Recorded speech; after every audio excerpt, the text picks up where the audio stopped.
বেগম খালেদা জিয়াকে যেদিন থেকে কারাগারে নেওয়া হয় সেদিন আওয়ামী লীগের নেতাকর্মীরা মিষ্টি খেয়েছে ঢাকা শহর। সেদিন বিএনপির নেতারা মদ্যপান করে। এক কথায় শেষ করতে হবে রফিক ভাই, এক কথায় যদি কিছু বলেন। 2 লাখের বেশি 10 লাখ লোক নিয়ে মিছিল করলাম, তাতে আওয়ামী লীগের উপর কর্ণপাত হয় না।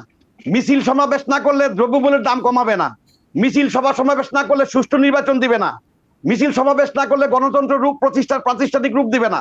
এটা তো আওয়ামী লীগের এই যে দৃষ্টিভঙ্গিটা, এখান থেকে তাদের বেরিয়ে আসতে হবে। আমরা মিছিল মিটিং করেছি, কিন্তু দুঃখজনক সত্য বেগম খালেদা জিয়াকে যেদিন থেকে কারাগারে নেওয়া হয় সেদিন আওয়ামী লীগের নেতাকর্মীরা মিষ্টি খেয়েছে ঢাকা শহরে।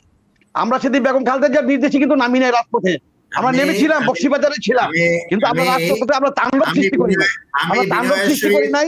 এটা বেগম খালেদা জিয়ার নির্দেশ। আপনি যেহেতু কন্ট্রোভার্সিয়াল একটা কথা বলছেন সাইদ ভাই, এখানে আমি আপনাকে ওনারটা একটু মিউট করেন, আমাকে বলতে দেন।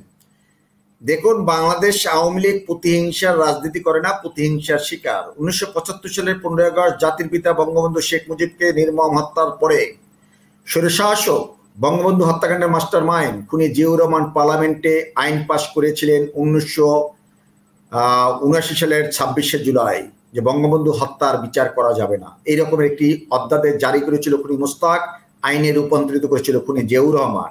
আবার বেগম খালেদা জিয়া আওয়ামী লীগের নেতা, খুনি মোস্তাক আওয়ামী লীগের দক্ষিণ। আপনি ওনারটা মিউট করেন, আমি কিন্তু ওনার কথার সময় কথা বলি নাই, আপনি মিউট করেন।